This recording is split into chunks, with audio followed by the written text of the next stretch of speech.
고환연 얼굴이면 집안 망신이야. 그녀는 보일러실에 갇혀 있었습니다. 가로 1m, 세로 1.5m의 공간이었고 풀가동되는 보일러 옆 38도를 넘긴 찜통 같은 어둠 속에서 무릎을 끌어안고 웅크린 채였어요. 38분 전 시어머니가 자물쇠를 채우며 내뱉은 말이 아직 귓전에 맴돌고 있었습니다. 고아가 얼굴 보이면 집안 망신이야. 철문 너머로 웃음소리가 새어 들어왔어요. 유나가 새벽 4시부터 7시간 동안 부친 전 380장, 4시간 동안 볶은 잡채 2kg의 기름 냄새도 함께였습니다. 예비 검사장 동서를 맞이하는 가족들의 왁자지껄한 환대 속에서 유나만 이 어둠 속에 갇혀 있었어요. 바로 그때였습니다. 화장실을 다녀오던 동서가 보일러실 앞에서 멈췄어요. 안에서 새어나오는 희미한 신음소리를 들은 것이었습니다. 자물쇠가 풀리고 문이 열렸어요. 어둠 속에 웅크린 유나의 얼굴이 복도 불빛 아래 드러나는 순간 동서의 눈이 커졌습니다. 신발을 벗어던지고 보일러실 안으로 뛰어들어오더니 유나 앞에 무릎을 꿇었어요. 아가씨, 외할머니께서 돌아가시는 날까지 찾으셨습니다. 거실의 공기가 얼어붙었습니다. 시어머니의 얼굴이 백지장처럼 하얗게 질리더니 그 자리에 털썩 주저앉고 말았어요. 오랜 세월 고아라고 천대했던 며느리, 그 며느리가 대체 누구였길래 검사장이 무릎을 꿇은 걸까요? 본격적인 사연 시작 전 구독과 좋아요 한 번씩 부탁드립니다. 댓글 남겨주신 모든 분들은 머무신 그 자리의 이야기처럼 따뜻한 행운만 가득하시기를 바라겠습니다. 서윤아의 눈이 떠졌을 때 창밖은 아직 칠흑이었습니다. 알람이 울리기도 전이었어요. 14년간 명절 새벽마다 반복된 루틴이 뼈에 새겨진 탓에 눈을 뜨는 순간 심장부터 조여오는 것을 느꼈습니다. 오늘 하루가 어떤 지옥이 될지 온몸이 먼저 알아채고 마는 것이었어요. 옆자리는 차갑게 식어 있었습니다. 남편 강준혁은 어젯밤 본가에 먼저 가서 잤는데 설 전날 처가에서 자는 건 불효라는 시어머니의 지론 때문이었어요. 유나는 매년 혼자 새벽에 시댁으로 출근해야 했습니다. 남편이 한 번쯤 같이 가자고 했던 적이 있었던가 기억을 더듬어 보았으나 떠오르는 것이 없었어요. 아마 없었을 겁니다. 유나는 욕실로 들어가 수도꼭지를 틀었습니다. 따뜻해질 때까지 기다릴 여유 따위는 없었기에 얼음장 같은 물줄기가 피부를 때리는 것을 감내하며 허겁지겁 비누 거품을 씻어냈어요. 머리카락을 말릴 시간은 사치였습니다. 드라이기 소리가 아랫집에 들릴까봐, 아니 습관처럼 몸에 밴 조바심 때문에 젖은 머리 그대로 욕실을 나왔고 축축한 머리칼에서 떨어진 물방울이 낡은 티셔츠 어깨를 적시는 것조차 신경 쓸 겨를이 없었어요. 7년 된 회색 맨투맨과 무릎이 늘어난 검정 레깅스를 꺼내 입으면서도 화장은 생략했습니다. 어차피 부엌에서 기름 연기 뒤집었으면 다 지워질 테고 며느리는 초라해야 한다는 게 시어머니의 지론이기도 했으니까요. 예쁘게 꾸미고 가면 꼴이 우습다는 핀잔이 돌아오던 기억에 유나는 거울 앞에 서지 않았습니다. 자신의 얼굴을 보고 싶지 않았어요. 시댁 현관문 비밀번호를 누르자 삐삐삐 소리와 함께 철컥하고 문이 열렸고 어둠과 정적이 유나를 맞이했습니다. 시어머니와 시누이들은 아직 꿈속에 있었고 유나만 이 새벽에 깨어 있었어요. 부엌으로 향하는 발걸음이 무거웠습니다. 마치 도살장으로 걸어 들어가는 것 같았어요. 부엌 불을 켜는 순간 숨이 막혔습니다. 싱크대 위에 산더미처럼 쌓인 재료들이 유나를 압도하듯 내려다보고 있었어요. 마치 저것들이 말을 하는 것 같았습니다. 내가 해야 해. 전부 다 혼자서 오전 11시까지 단 한 번의 실수도 없이. 유나는 앞치마를 두르고 손을 씻으며 마음을 다잡았어요. 전쟁이 시작되었습니다. 프라이팬 위에서 기름이 튀고 동그랑땡이 노릇하게 익어가는 소리가 부엌을 채웠습니다. 환풍기가 쉴 새 없이 돌아갔지만 기름 연기는 좀처럼 빠지지 않은 채 유나의 눈을 찔렀어요. 눈물이 흘렀지만 닦을 틈이 없었습니다. 젓가락을 놓으면 전이 타버릴 테니까요. 1시간이 지나자 발바닥이 불타는 것 같았습니다. 차가운 타일 바닥 위에 서 있는데도 핏줄이 터질 것처럼 욱신거렸어요. 2시간이 지나자 종아리가 납덩이처럼 무거워졌고 3시간이 지나자 허리가 끊어질 것 같았으며 4시간이 지나자 손목의 감각이 사라져버렸습니다. 기름이 튀어 왼쪽 손등에 붉은 물집이 잡혔습니다. 하지만 찬물에 헹굴 시간이 없었어요. 싱크대로 가면 전이 타버릴 테고 작년 추석에 화장실 다녀온 사이 전이 탔다며 1시간 동안 잔소리를 들었던 기억이 등골을 훑고 지나갔기 때문이었습니다. 유나는 이를 악물었어요. 물집 위로 또 기름이 튀었고 비명이 목구멍까지 차올랐지만 삼켜버렸습니다. 창백한 푸른빛이 부엌 창틀을 넘어오기 시작했습니다. 밤새 기름 냄새에 절어버린 부엌에도 기어이 야속한 아침이 찾아오고 만 것이었어요. 따스해야 할 아침 햇살이 유나의 충혈된 눈과 기름때에 절어버린 앞치마를 잔인하게 비추었고 밤새 흘린 땀과 튄 기름이 얼룩덜룩 말라붙은 맨투맨 소매가 적나라하게 드러났습니다.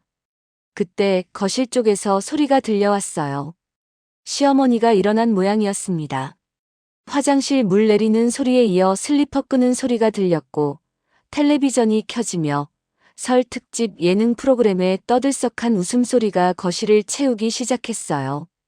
잠시 후 첫째 시누이의 목소리가 섞여들었고 곧이어 둘째 시누이의 웃음소리와 아이들의 제잘거림 그리고 남편의 낮고 굵은 음성까지 뒤섞이며 거실이 왁자지껄한 명절 아침의 풍경으로 물들어갔습니다.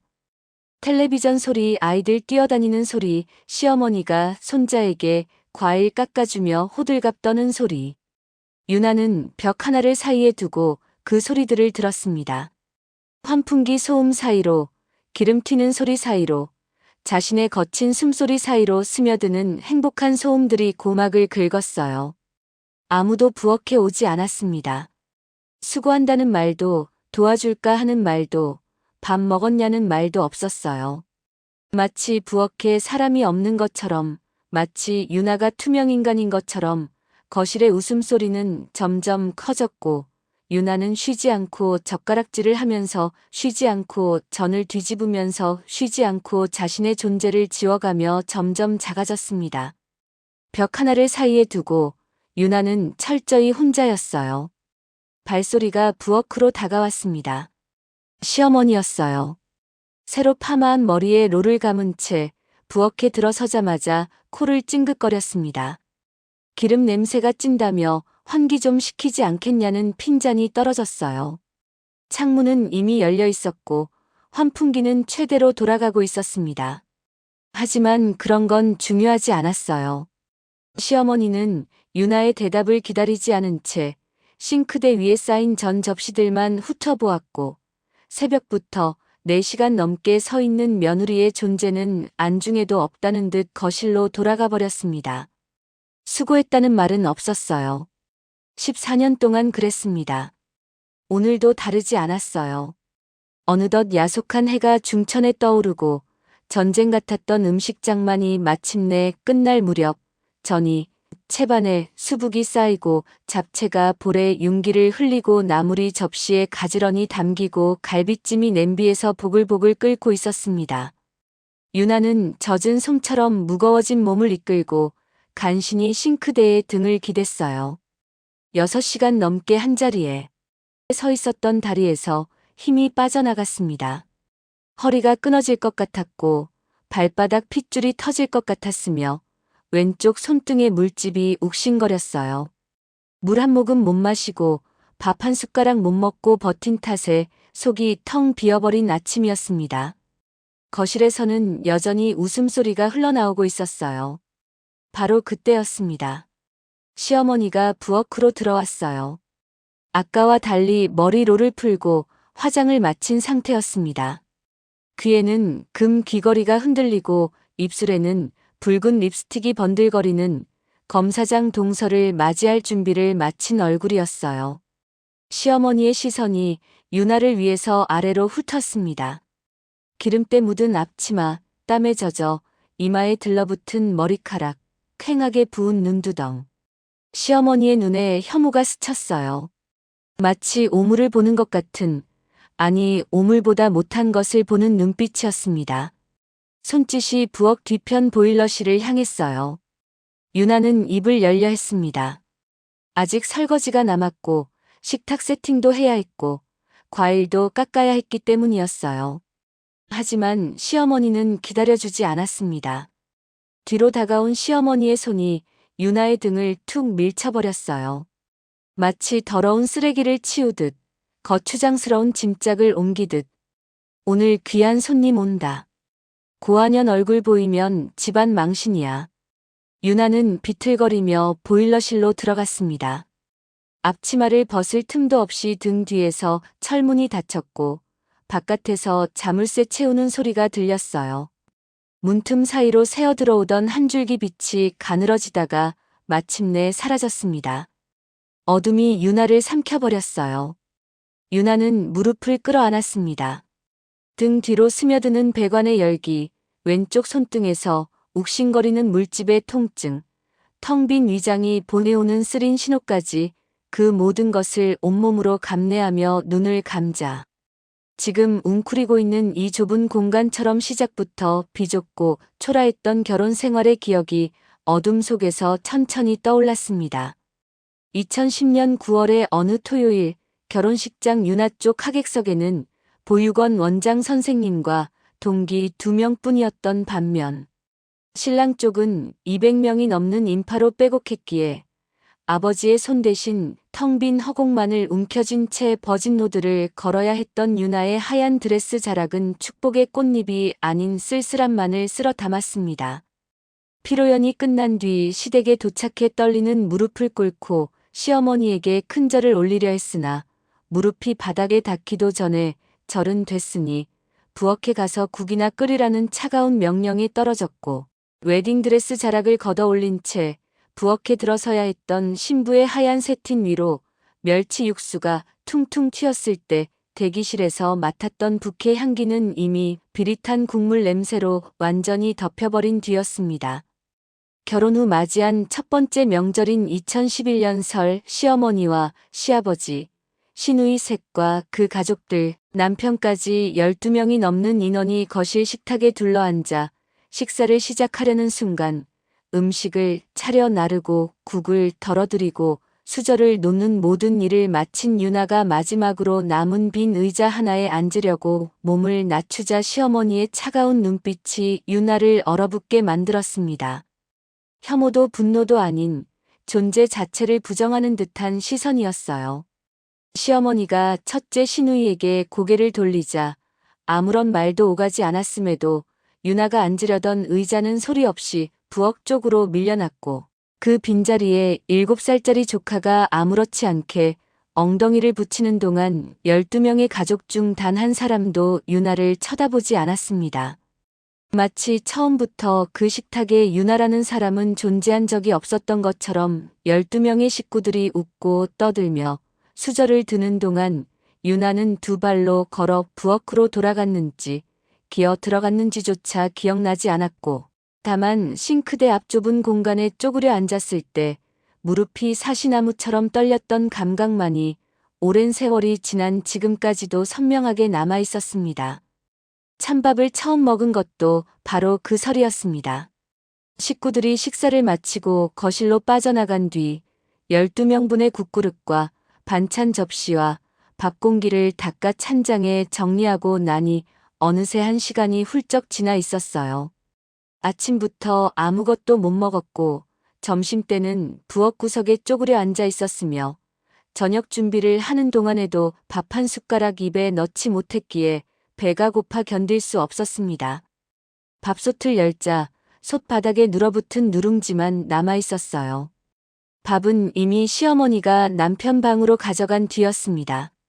냉장고 문을 열어보니 반찬통들이 빼곡했으나 허락받지 않은 것을 건드리면 무슨 일이 벌어질지 알 수 없었기에 유나는 눌어붙은 누룽지를 긁어 담고 반찬통 구석에 남은 김치 몇 조각만 더해 싱크대 아래 쪼그려 앉아 불 꺼진 부엌에서 혼자 식은 누룽지와 찌꺼기 김치를 씹었습니다. 밥알이 목구멍에 걸려 넘어가지 않았어요.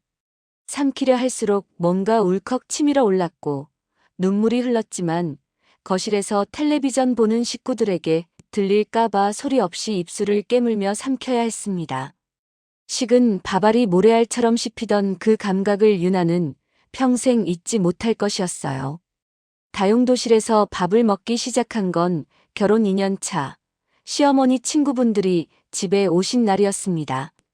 점심때가 되자 시어머니가 유나에게 고개를 까딱했어요. 부르지도 않았습니다. 턱짓으로 다용도실을 가리켰을 뿐이었습니다. 손님 앞에 고아 며느리 얼굴이 보이면 창피하다는 이유였어요. 유나는 고개를 숙인 채 세탁기와 건조기 사이 창문도 없는 0.5평 남짓한 공간으로 들어가 빨래 바구니를 치우고 구석에 쪼그려 앉았습니다. 시어머니가 자랑하는 소리도 들렸습니다. 큰며느리가 어느 대기업 상무 딸이라는 얘기, 둘째 며느리가 판사 집안 출신이라는 얘기, 셋째 며느리 얘기는 없었어요. 마치 이 집에 셋째 며느리는 존재하지 않는 것처럼 3시간을 그 공간에 앉아 다리가 저리고 엉덩이가 아프고 등이 뻣뻣하게 굳어가는 동안에도 유나는 숨죽여 기다릴 수밖에 없었습니다. 남편에게 처음 도움을 요청한 건 결혼 3년 차, 설 연휴가 끝나고 집으로 돌아오는 차 안에서였어요.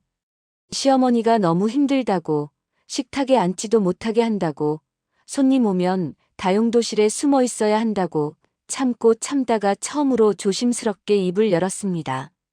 남편은 전방을 응시한 채 깊은 한숨을 내쉬었어요. 엄마가 원래 그렇다는 말, 좀 참으라는 말, 내가 잘하면 달라질 거라는 말이 돌아왔습니다. 단 한 번도 유나를 쳐다보지 않은 채 스티어링 휠을 잡은 손만 꽉 쥐었다 폈다 할 뿐이었어요.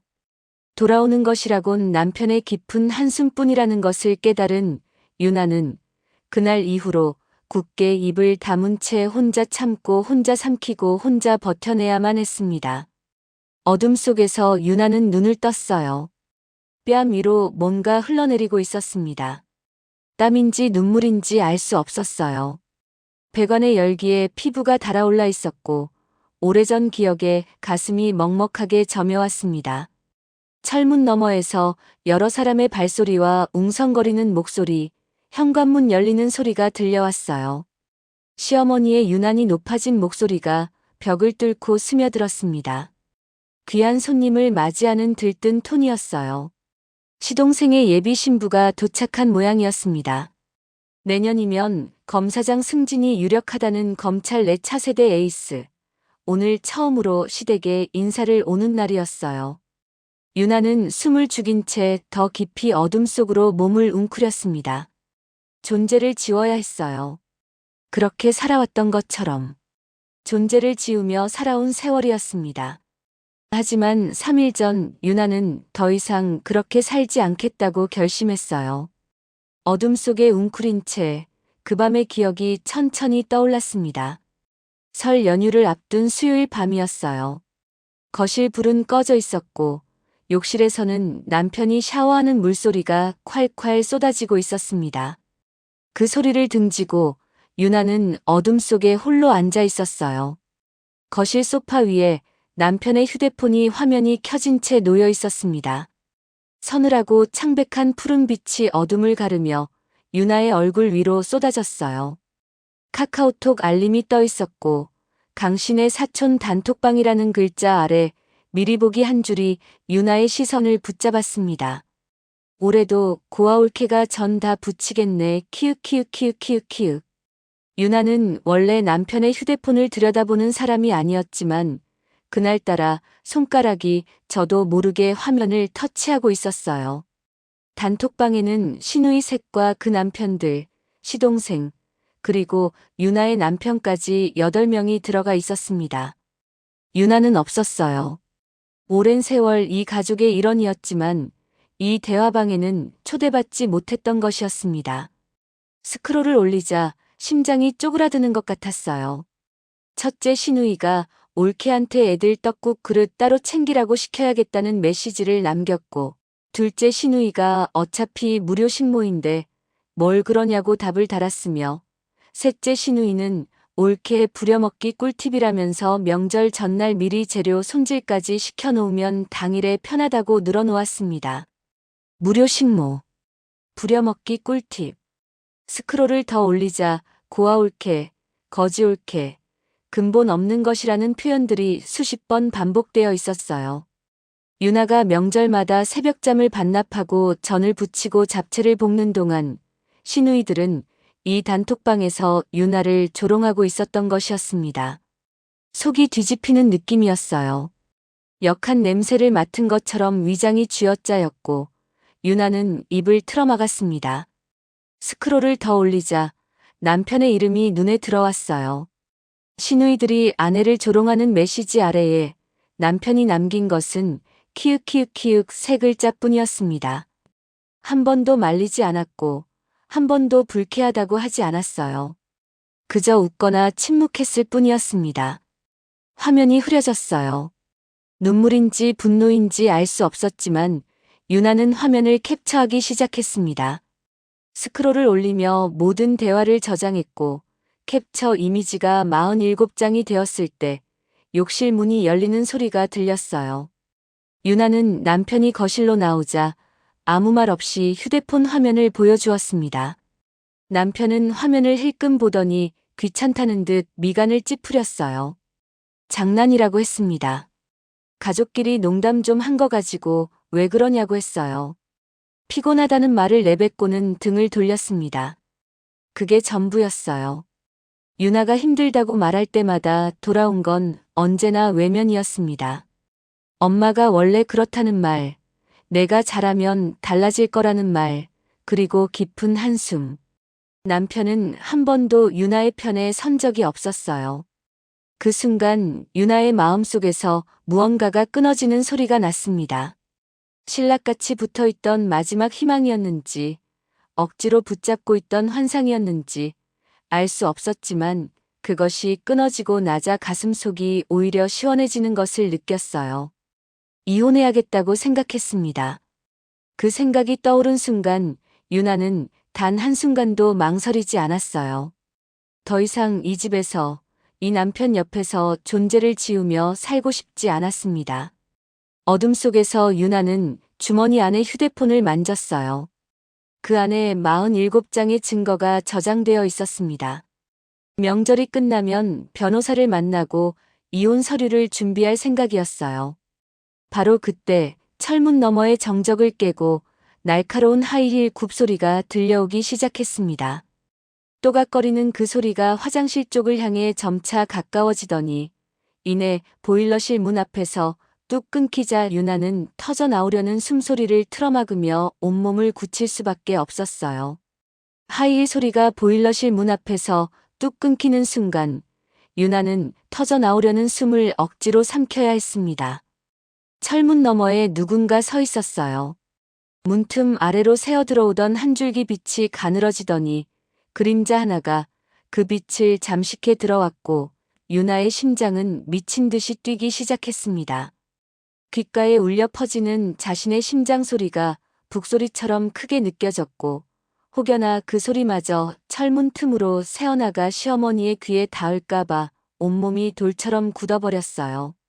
폐가 터질 것 같았지만 거친 숨소리가 새어나가는 날에는 감히 고아 며느리가 검사장 앞에 나섰다는 불호령이 떨어질 게 뻔했기에 유나는 입술을 깨물며 숨을 삼키고 또 삼켰습니다.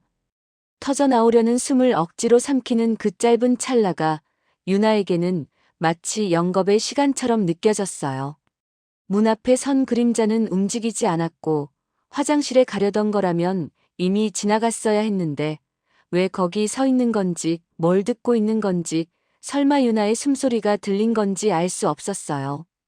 가슴이 조여오기 시작했고 식은땀이 등줄기를 타고 흘러내렸으며 배관의 열기에 달아오른 피부 위로 차가운 땀방울이 길을 내는 동안에도 유나는 한 번 제대로 쉬지 못한 채 무릎을 끌어안은 손가락에 힘을 주었고 손톱이 살갗을 파고들었지만 아픔조차 느낄 겨를이 없었습니다. 철문 너머에서 미세한 소리가 들려왔는데 문 앞에 선 누군가의 숨소리였어요. 고르고 차분하지만 뭔가를 탐색하는 듯한 호흡이었고 마치 이상한 낌새를 눈치채고 귀를 기울이는 것 같았습니다. 유나는 눈을 질끈 감은 채 제발 그냥 지나가기를, 제발 아무것도 듣지 못한 척해주기를, 제발 이 문을 열지 말아주기를 간절히 빌었어요.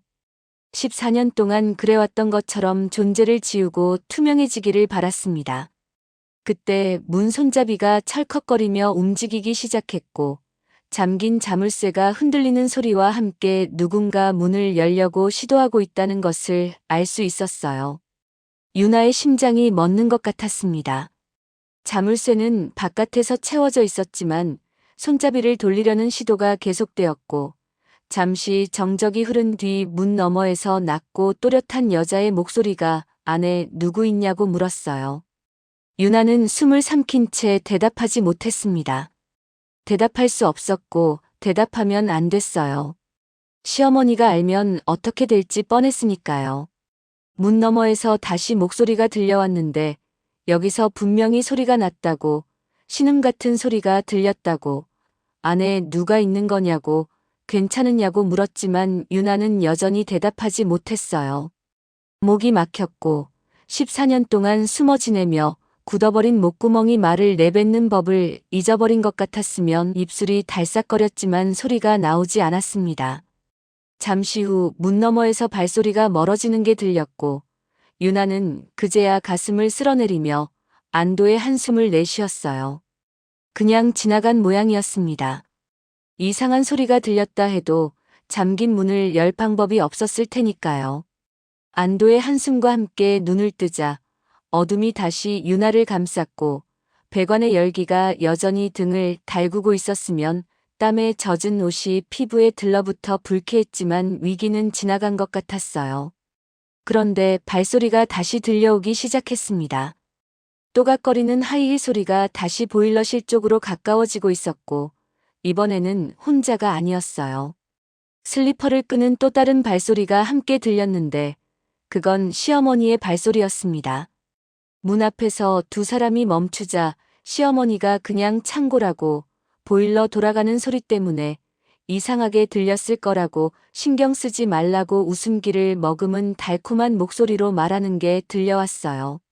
하지만 예비 동서는 분명히 사람 소리였다고, 누가 안에 있는 것 같다고, 확인해 봐야 할 것 같다고 대답했고 시어머니의 목소리가 급하게 높아지며 아니라고, 정말 아무것도 없다고, 그냥 창고라고 거듭 말했지만 목소리에 당황한 기색이 스며들었으며 평소의 당당함이 사라지고 뭔가를 감추려는 조급함이 묻어났습니다. 잠시 침묵이 흐른 뒤 낮고 또렷한 목소리가 문을 열어달라고 말했어요. 철문 바깥에서 자물쇠가 딸깍거리는 소리가 들려왔어요. 시어머니가 떨리는 손으로 자물쇠를 푸는 동안에도 연신 아무것도 없다고, 정말 그냥 창고라고 중얼거렸습니다. 예비 동서는 아무 말 없이 서 있었어요. 그 침묵이 시어머니의 손을 더욱 떨리게 만들었는지 자물쇠가 여러 번 헛돌았고 쇠가 쇠에 부딪히는 소리가 좁은 복도에 날카롭게 울려 퍼졌습니다. 이윽고 녹슨 경첩이 끼익 소리를 내며 철문이 열렸어요. 6시간 넘게 유나를 가두었던 어둠 속으로 복도에 눈부신 빛이 쏟아져 들어왔습니다. 유나는 갑작스러운 빛에 눈이 부셔서 손으로 얼굴을 가렸어요. 오랜 시간 어둠 속에 있던 눈동자가 적응하지 못해 화끈거렸고 눈물이 저절로 흘러내렸습니다. 손가락 사이로 스며드는 빗줄기가 너무 따가워서 고개를 돌렸지만 어디를 향해도 빛이 쏟아졌어요. 마치 어둠 속에서 살다가 갑자기 지상으로 끌려 나온 지하 생물처럼 온몸이 움츠러들었습니다. 빛 속에 두 개의 그림자가 서 있었어요. 한 명은 시어머니였습니다. 입꼬리에 억지 미소를 걸친 채 괜찮다는 듯 어깨를 펴고 있었지만 눈동자만은 불안하게 흔들리고 있었어요. 또 한 명은 유나가 처음 보는 여자였습니다. 단정하게 넘긴 머리에 곱게 편 허리, 날카롭지만 어딘가 따뜻함이 서린 눈빛을 가진 사람이었어요. 시동생의 예비 신부이자 검찰 내 차세대 에이스로 내년이면 검사장 승진이 유력하다는 바로 그 사람이었습니다. 예비 동서가 보일러실 안을 들여다보았어요. 좁은 공간에 웅크리고 앉아있는 유나의 모습이 예비 동서의 시야에 들어왔습니다. 기름때 묻은 앞치마 땀에 젖어 이마에 들러붙은 머리카락, 충혈된 눈, 손등에 잡힌 붉은 물집까지 새벽부터 노동하고 몇 시간이나 찜통 같은 공간에 갇혀있던 흔적들이 고스란히 드러나 있었어요. 유나는 차라리 이 어둠 속으로 다시 숨어버리고 싶었습니다. 순간 보일러실의 탁한 공기마저 얼어붙는 듯한 정적이 흘렀어요. 예비 동서의 동공이 지진이라도 난 듯 격렬하게 흔들리기 시작했고 들고 있던 명품 가방이 바닥으로 툭 떨어지는 소리조차 듣지 못한 채 유나의 얼굴만 응시했습니다. 마치 오래전 잃어버린 무언가를 발견한 사람처럼 혹은 사진으로만 수천 번 들여다보던 얼굴을 실물로 마주한 사람처럼 숨이 멎은 듯 굳어버렸어요. 입술이 파르르 떨리더니 무언가를 말하려는 듯 달싹거렸지만 소리는 나오지 않았고 얼굴에서 핏기가 빠져나가는가 싶더니 이내 눈시울이 붉게 달아올랐습니다. 시어머니는 옆에서 어서 나가자며 연신 팔을 잡아 끌었어요. 하지만 예비 동서는 꿈쩍도 하지 않았습니다. 예비 동서가 천천히 신발을 벗었어요. 뒤에 서 있던 시어머니가 당황한 목소리로 대체 왜 그러느냐며 소리쳤습니다. 예비 동서는 대답하지 않았어요. 깔끔하게 광이 나는 하이힐을 복도에 가지런히 놓고 맨발로 시멘트 바닥을 디디며 보일러실 안으로 들어왔습니다. 시어머니의 목소리가 점점 높아졌어요. 거기 더럽다며 발 다친다며 다급하게 외쳤지만 예비 동서는 고개조차 돌리지 않았습니다. 그리고 유나 앞에 무릎을 꿇었어요. 시어머니의 입에서 경악에 찬 비명이 터져 나왔고 대체 무슨 짓이냐며 다급하게 소리쳤지만 예비 동서는 대답하지 않았습니다. 바닥에 이마가 닿을 듯 깊이 고개를 숙인 예비 동서의 어깨가 미세하게 떨리고 있었어요. 유나는 무슨 상황인지 이해할 수 없었어요. 왜 이 사람이 자신에게 무릎을 꿇는지, 대체 무슨 일이 벌어지고 있는 건지 머릿속이 하얗게 비어버렸습니다. 예비 동서의 입에서 떨리는 목소리가 흘러나왔어요. 아가씨, 외할머니께서 돌아가시는 날까지 찾으셨습니다. 그 한마디에 시간이 멈춘 것 같았습니다. 거실에서 흘러나오던 텔레비전 소리도, 째깍거리던 시계 소리도, 보일러가 돌아가는 웅웅거림도 전부 사라진 것처럼 정적이 내려앉았어요. 유나는 외할머니라는 단어를 이해할 수 없었습니다. 아가씨라는 호칭은 더더욱 이해할 수 없었어요. 보육원에서 자란 자신에게 외할머니가 있을 리 없다는 생각이 머릿속을 맴돌았습니다. 시어머니의 얼굴에서 억지 미소가 싹 지워졌어요. 방금 전까지 어깨를 펴고 상황을 통제하려던 당당함은 온데간데 없이 사라졌고 백지장처럼 하얗게 질린 얼굴로 입술만 파르르 떨었습니다. 눈동자가 미친 듯이 흔들리다가 이윽고 다리에 힘이 풀렸는지 그 자리에 털썩 주저앉고 말았어요. 오랜 세월 고아년이라 천대했던 며느리가 대체 누구였는지, 보육원 출신이라고 업신여기던 그 여자가 어째서 예비 검사장의 무릎을 꿇게 만드는지 시어머니는 그제야 깨닫기 시작한 것이었습니다. 복도 끝에서 웅성거리는 소리가 들려왔어요. 시누이들과 남편이 무슨 일이냐며 몰려오는 발소리가 점점 가까워지고 있었습니다. 복도를 따라 몰려온 시누이들과 남편이 보일러실 앞에서 멈춰 섰어요. 시멘트 바닥에 무릎 꿇은 예비 동서와 바닥에 주저앉은 시어머니를 번갈아 보며 대체 무슨 일이냐며 소리쳤지만 아무도 대답하지 않았습니다. 큰 시누이가 예비 동서에게 다가가 팔을 잡아 끌었지만 예비 동서는 꿈쩍도 하지 않았고 오히려 고개를 더 깊이 숙인 채 유나를 향해 제발 이곳에서 나와달라고 간청했어요. 유나는 여전히 무슨 상황인지 이해할 수 없었지만 6시간 넘게 웅크리고 있던 다리를 펴며 천천히 일어섰습니다. 예비 동서가 조심스럽게 손을 내밀어 유나의 팔을 부축하자 시누이들의 입에서 경악에 찬 탄식이 터져 나왔어요. 남편 민수는 멍하니 서서 아내와 예비 재수 씨를 번갈아 보기만 했고 그 얼굴에는 분노도 걱정도 아닌 텅 빈 혼란만이 떠 있었습니다. 거실로 나온 유나의 행색은 명절을 맞아 말끔하게 차려입은 시댁 식구들 사이에서 마치 다른 세계에서 온 사람처럼 이질적이었어요. 시누이들이 수군거리기 시작했고 손님 앞에서 창피하다느니 왜 나왔냐느니 하는 말들이 유나의 귀에 꽂혔지만 예비 동서가 날카로운 눈빛으로 그들을 한번 훑자 입들이 일제히 닫혔습니다. 예비 동서가 거실 테이블 위에 가져온 서류 가방을 열었어요. 그 안에서 두툼한 서류 봉투 하나를 꺼내 테이블 위에 올려놓았습니다. 시댁 식구들의 시선이 일제히 그 봉투로 쏠렸고 예비 동서는 봉투에서 서류 몇 장을 꺼내 유나 앞에 펼쳐 보였어요. 첫 번째 서류는 유전자 검사 결과지였습니다. 유나가 태어날 때 산부인과에서 채취해 보관하던 제대열과 돌아가신 서영수 대법관의 딸, 그러니까 유나의 어머니가 될 사람의 유전자가 99.99% 일치한다는 내용이 적혀 있었어요. 유나는 그 숫자들을 이해할 수 없었습니다. 서영수 대법관이라는 이름은 몇 시간 전 시어머니가 예비 동서를 치켜 세우며 언급했던 바로 그 이름이었어요. 법조계의 전설이라 불리던 인물이었고 돌아가신 후에도 여전히 존경받는 대한민국 사법부의 거목이라는 것 정도는 유나도 알고 있었습니다. 그런데 그 사람이 자신의 외할아버지라니, 그 사람의 딸이 자신의 어머니라니, 보육원에서 버려진 아이로 자라난 자신에게 그런 혈연이 있다는 것이 믿기지 않았어요. 예비 동서가 두 번째 유언장을 꺼내 펼쳤습니다. 유언장에는 실종된 외손녀 서윤아를 반드시 찾아 전 재산을 상속하라는 내용이 적혀 있었습니다. 상속 재산 목록에는 성북동 저택과 제주도 별장, 강남 빌딩 두 채와 각종 주식 및 채권, 그리고 현금성 자산까지 합쳐 총 378억 원이라는 숫자가 찍혀 있었어요.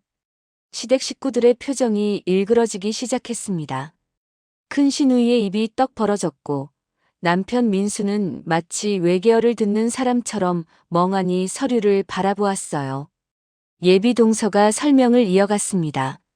서영수 대법관의 외동딸이 30살의 불의의 사고로 세상을 떠났고 그때 딸의 뱃속에 있던 아이가 바로 유나였어요.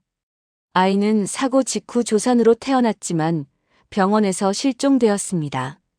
대법관 내외는 평생 외손녀를 찾아 헤맸고 대법관이 먼저 세상을 떠난 후에도 부인은 숨을 거두는 날까지 외손녀의 이름을 불렀어요. 예비 동서는 대법관의 마지막 제자로서 스승의 유지를 받들어 10년 넘게 유나를 추적해왔다고 했습니다. 시어머니 황금자의 얼굴에서 핏기가 싹 빠져나갔어요. 보육원 출신이라고 업신여기던 그 며느리가 378억 원의 상속녀라는 사실과 서영수 대법관의 외손녀라는 사실이 자신이 그토록 아부를 떨던 예비 동서의 은사 집안 사람이라는 사실이 머릿속에서 맴돌았습니다. 바닥에 주저앉아 있던 시어머니가 소파 모서리를 붙잡고 겨우 몸을 일으키려 했지만 다리에 힘이 들어가지 않았어요. 유나는 천천히 허리춤에 묶인 앞치마 끈을 풀었습니다. 오랜 세월 이 집에서 자신을 규정하던 그 앞치마를 벗어 테이블 위에 던졌고 앞치마가 시어머니가 아끼던 찻잔 위에 떨어지자 시누이들이 움찔했어요. 유나의 입가에 희미한 미소가 떠올랐습니다. 이 집에서 처음으로 짓는 자신만의 미소였어요.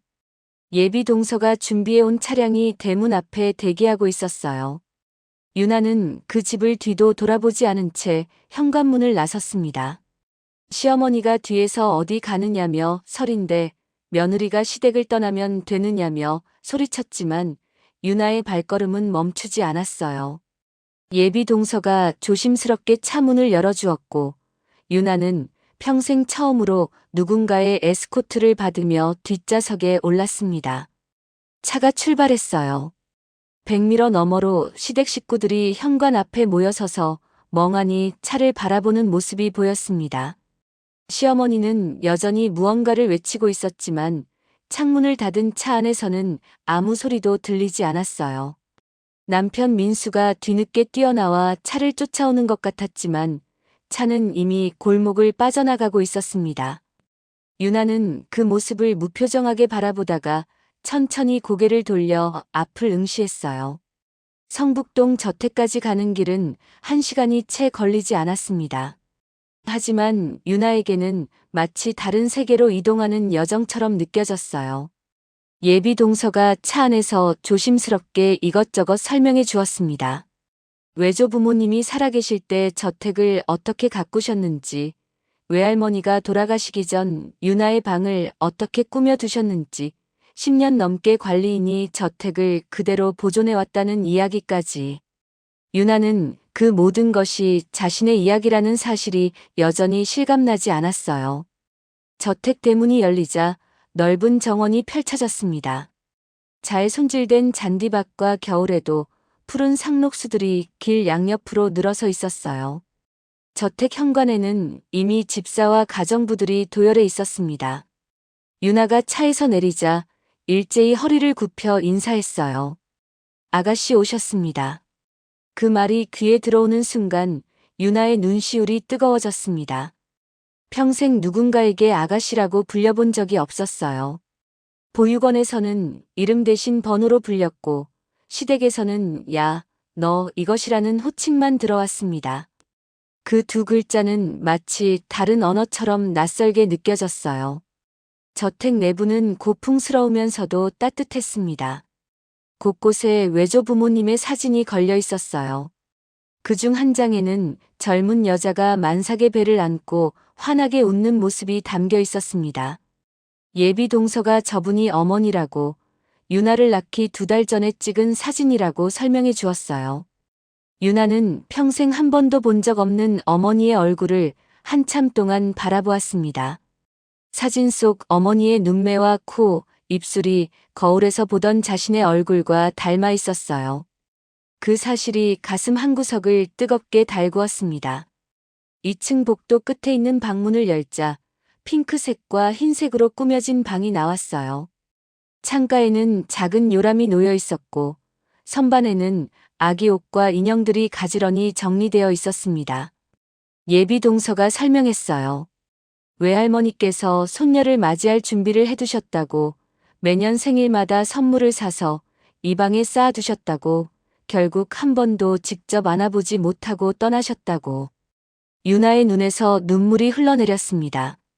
39년간 자신을 찾아 헤맨 누군가가 있었다는 사실이 자신을 버린 게 아니라 잃어버린 것이었다는 사실이, 그렇게 찾다 끝내 만나지 못하고 세상을 떠났다는 사실이 가슴을 쥐어짜는 것 같았어요.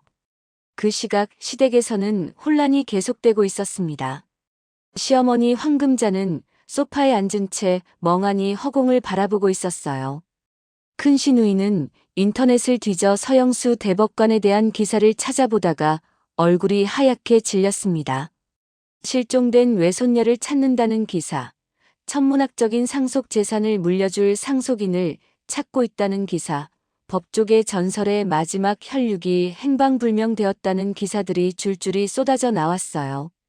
시누이들은 그동안 자신들이 어떤 사람을 어떻게 대해왔는지 떠올리며 입술이 바짝 말라갔습니다.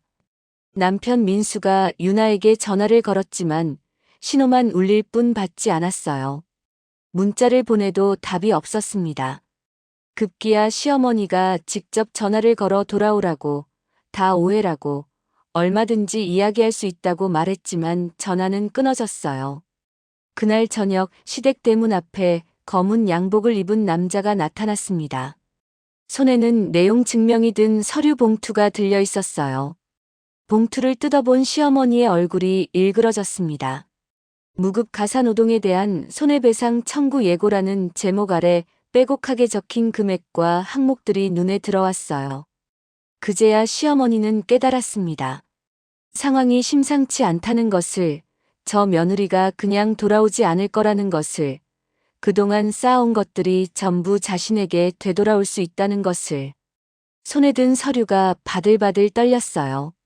내용 증명을 받은 지 일주일도 채 지나지 않아 시댁에는 연이은 폭탄이 떨어지기 시작했어요. 첫 번째 폭탄은 큰 시누이의 비명과 함께 터졌습니다.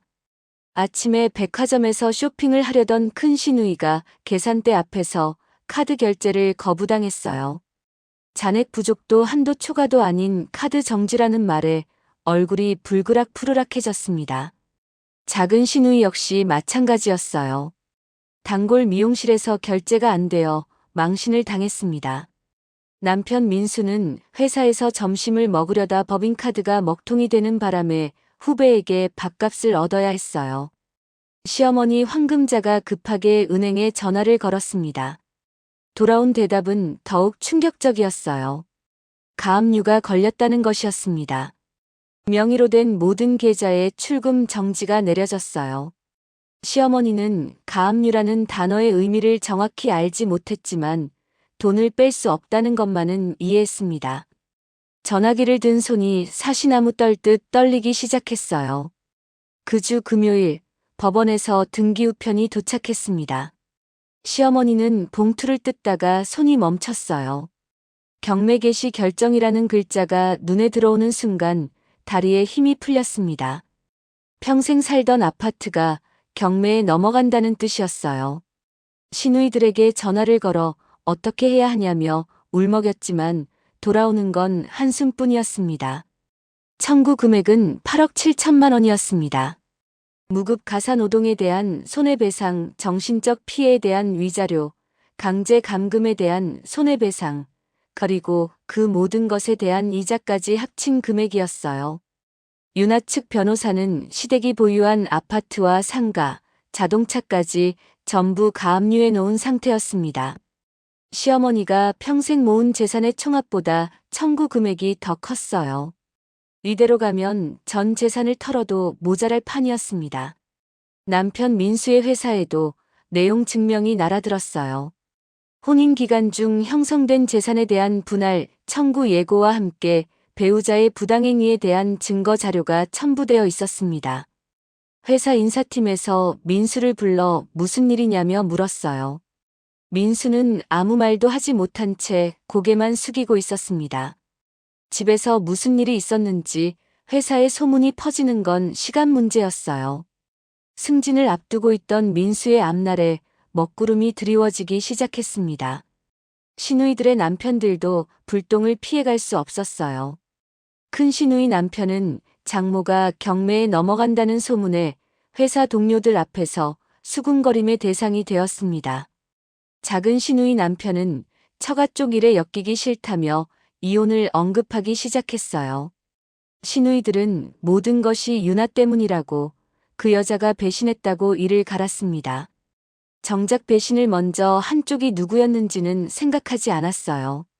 시어머니가 윤아에게 전화를 걸었지만 번호가 바뀌어 연결되지 않았습니다.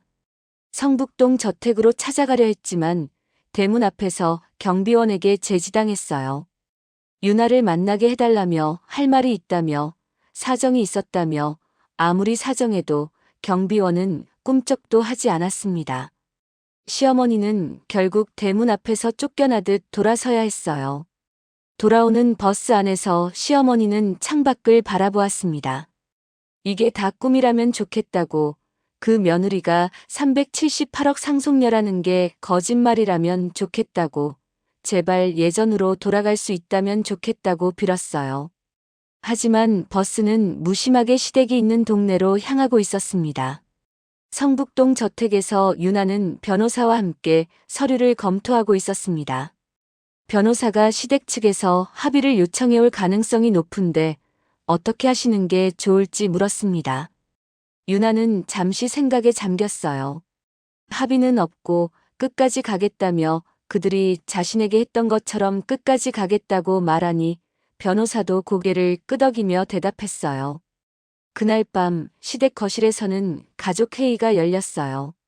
시어머니와 시누이들, 그리고 남편 민수까지 모두 모여 앉았습니다. 하지만 누구 하나 먼저 입을 여는 사람이 없었어요. 무거운 침묵만이 거실을 가득 채우고 있었습니다. 시어머니가 입을 떼었습니다. 어떻게든 유나를 만나서 무릎을 꿇어서라도 용서를 빌어야 할 것 같다며 했지만 그 말이 진심인지 재산을 지키기 위한 발버둥인지는 본인도 알 수 없었습니다. 경매가 진행되고 압류가 이어지면서 시댁은 순식간에 쪼그라들었어요. 그토록 자랑하던 40평대 아파트는 남의 손에 넘어갔습니다. 시어머니와 시누이들은 뿔뿔이 흩어져 각자 얻은 월세방에서 근근히 버텨야 했어요. 명절마다 푸짐하게 차리던 제사상은 옛말이 되었습니다. 그의 추석에는 제사를 지낼 여력조차 없어 그냥 넘어갔어요. 시어머니는 단칸방에서 혼자 라면을 끓여 먹으며 눈물을 삼켜야 했습니다. 그렇게 계절이 두어 번 바뀌고 이듬해 설이 돌아왔어요.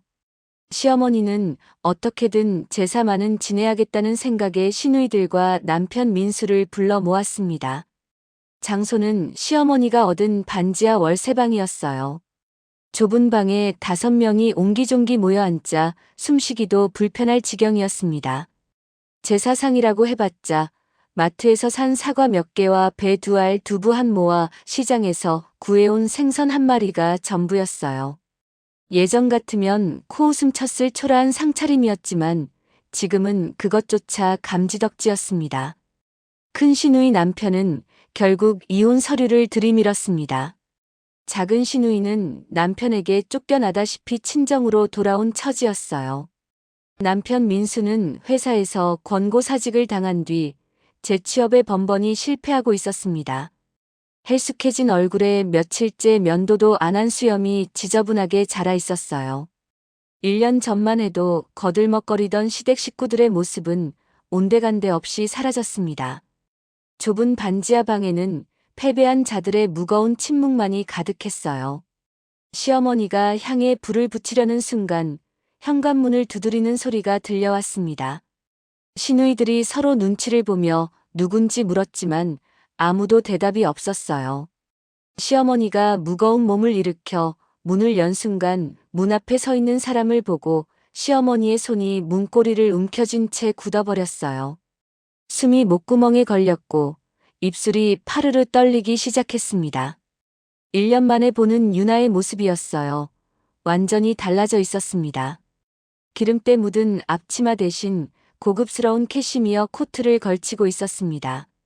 땀에 젖어 들러붙던 머리카락은 단정하게 손질되어 윤기가 흘렀어요.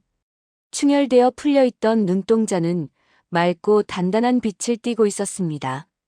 시어머니는 입을 뗐다 붙였다 반복했어요. 뒤에 있던 시누이들도 일제히 일어나 문 쪽을 바라보았습니다. 유나가 천천히 반지하 방 안으로 들어섰어요. 좁은 방 안을 한번 둘러보더니 초라한 제사상 앞에서 발걸음을 멈추었습니다. 시어머니가 더듬거리며 여길 어떻게 알고 왔는지 물었어요. 유나는 입을 다문 채 코트 안쪽에서 서류 봉투 하나를 꺼내 제사상 위에 올려놓았어요. 시어머니의 간신히 봉투를 집어들어 안에 있는 서류를 꺼내본 순간 눈앞이 캄캄해졌어요. 이혼 신고서였습니다. 유나가 남편 민수를 바라보았어요. 민수는 고개를 들지 못한 채 바닥만 내려다보고 있었습니다. 시어머니가 다리에 힘이 풀려 주저앉았습니다. 그러지 말고 한 번만 봐달라며 제발 용서해달라며 매달렸어요. 하지만 유나의 표정은 굳게 닫힌 문처럼 단단했습니다. 큰 시누이가 벌떡 일어나 유나에게 다가가 무언가 소리치려는 듯 입을 뗐지만 말이 나오지 않았어요. 유나의 눈빛이 너무도 차갔습니다. 그 눈빛 속에 담긴 것이 분노인지 경멸인지 아니면 그 모든 것을 초월한 무관심인지 알 수 없었습니다. 큰 시누이는 결국 아무 말도 하지 못한 채 그 자리에 얼어붙어 버렸어요. 유나가 몸을 돌려 현관문을 향해 걸어갔습니다. 시어머니가 바닥을 기다시피 쫓아갔어요. 제발 한 번만 더 기회를 달라며 다시는 그러지 않겠다고 앞으로 잘하겠다며 울부짖었습니다. 현관문은 닫혔습니다. 유나의 발소리가 계단을 올라 멀어져 갔어요. 반지하 방 안에는 시어머니의 오열과 시누이들의 흐느낌, 그리고 남편 민수의 텅 빈 한순간이 뒤섞여 맴돌았습니다. 제사상 위에 놓인 이혼 신고서가 향 연기에 나부꼈어요. 시어머니는 자신이 뿌린 씨앗이 이렇게 되돌아올 줄은 상상도 못했어요. 그때 조금만 더 잘해줄 걸, 그때 한 번만 따뜻하게 대해줄 걸, 후회가 파도처럼 밀려왔지만 이미 늦었습니다. 멈출 수 없는 눈물이 볼을 타고 흘러내렸어요. 이혼 신고서가 접수된 날, 유나는 성북동 저택 정원에 서서 막 피어나기 시작한 목련을 바라보고 있었어요. 하얀 꽃잎이 이른 봄바람에 살랑거리고 있었죠. 지난 겨울이 얼마나 길고 혹독했는지 잊게 만들 만큼 따사로운 햇살이 어깨 위로 쏟아져 내렸어요. 집사가 다가와 서류가 정상적으로 처리되었다고 보고했습니다. 이제 법적으로 완전히 남남이 되었다는 말에 유나는 고개를 끄덕이며 짧게 대답했어요. 그날 오후 유나는 자신이 자랐던 보육원을 찾았습니다. 낡은 건물은 여전히 그 자리에 있었어요. 페인트가 벗겨진 담벼락과 녹슨 철문도 기억 속 모습 그대로였습니다. 운동장에서 뛰어노는 아이들의 웃음소리가 담장 너머로 흘러나오고 있었어요. 원장 선생님은 유나를 알아보지 못했습니다. 39살의 유나와 18살의 이곳을 떠났던 유나 사이에는 너무 많은 시간이 흘러 있었어요. 유나가 자신을 밝히자 원장 선생님은 믿을 수 없다는 표정으로 몇 번이나 되물었습니다. 유나는 그동안 보육원의 익명으로 기부를 해왔다고 말했어요. 앞으로는 이름을 걸고 제대로 후원하고 싶다고 했습니다. 원장 선생님은 연신 고맙다며 눈시울을 붉혔어요. 아이들에게 필요한 것이 무엇인지 물었습니다. 원장 선생님은 한참을 망설였어요. 사실 건물이 너무 낡아서 겨울에 아이들이 많이 춥다고 털어놓았습니다. 난방비를 아끼려고 온도를 낮추면 아이들이 감기에 걸린다고 했어요. 그렇다고 온도를 올리면 다음 달 난방비가 감당이 안 된다고 했습니다. 유나는 그 말을 듣는 동안 자신이 이곳에서 보냈던 겨울밤들을 떠올렸어요. 얇은 이불을 뒤집어 쓰고 덜덜 떨며 잠들던 그 밤들이 스쳐 지나갔습니다. 일주일 후 보육원의 대대적인 리모델링 공사가 시작되었어요. 단열재 교체부터 창호 공사, 난방 시스템 전면 교체까지 진행되었습니다. 공사가 끝난 후 아이들은 따뜻한 방에서 겨울을 날 수 있게 되었어요. 유나는 매달 보육원을 방문해 아이들과 시간을 보냈습니다. 책을 읽어주기도 하고 함께 그림을 그리기도 했어요. 아이들은 유나 언니라고 부르며 따랐습니다. 외할아버지가 남긴 재산 중 일부로 유나는 사회적 기업을 설립했어요. 보육원 출신 청년들에게 일자리를 제공하고 자립을 돕는 것이 목적이었습니다. 자신처럼 세상에 홀로 내던져진 아이들이 조금이라도 덜 외로운 사회를 만들고 싶었어요. 서영수 대법관의 이름을 딴 재단도 만들어 법조계 꿈나무들에게 장학금을 지급하기 시작했습니다. 예비 동서는 이사로 참여해 재단 운영을 도왔어요. 어느 날 저녁 뉴스에서 익숙한 얼굴이 스쳐 지나갔습니다. 화면 속에는 폐지를 가득 실은 리어카를 끌고 가는 노인의 모습이 비치고 있었어요. 주름진 얼굴에 허리가 굽은 그 노인이 시어머니 황금자라는 것을 알아보는 데는 몇 초가 걸리지 않았습니다. 뉴스는 노인 빈곤 문제를 다루는 내용이었어요. 시어머니는 인터뷰에 응해 자식들한테 버림받고 갈 곳이 없어 하루하루 폐지 주어서 겨우 연명한다며 말했습니다. 유나는 리모컨을 들어 채널을 돌렸어요. 창밖으로는 저녁 노을이 붉게 물들어가고 있었죠. 정원의 목련은 이미 꽃잎을 다 떨구고 연두빛 이파리를 틔우고 있었습니다. 노을 속에서 반짝이는 나뭇잎들을 바라보며 작게 미소 지었습니다. 과거는 이미 지나갔어요. 그 시절 자신을 짓밟았던 사람들은 각자의 업보를 짊어진 채 살아가고 있습니다. 유나는 더 이상 그들에게 어떤 감정도 소모하고 싶지 않았어요. 미워하는 것도 용서하는 것도 심지어 기억하는 것조차 자신의 에너지를 쓰는 일이라는 것을 깨달았습니다.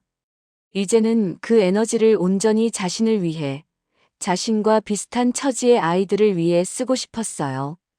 다음 날 아침 유나는 평소보다 일찍 일어나 정원을 산책했습니다. 맨발로 잔디를 밟으며 풀잎 사이로 스며드는 이슬의 차가움을 느꼈어요.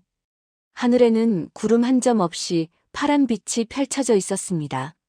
새들이 지저귀는 소리가 사방에서 들려왔어요. 유나는 깊게 숨을 들이쉬고 천천히 내쉬었습니다. 39살 동안 한 번도 느껴보지 못했던 평화가 가슴 안에 차오르고 있었어요. 그것이 바로 자유라는 것을 유나는 그제야 알았습니다. 보일러실의 어둠은 이제 먼 기억 속으로 사라졌어요. 유나의 앞에는 햇살 가득한 봄날이 펼쳐져 있었습니다.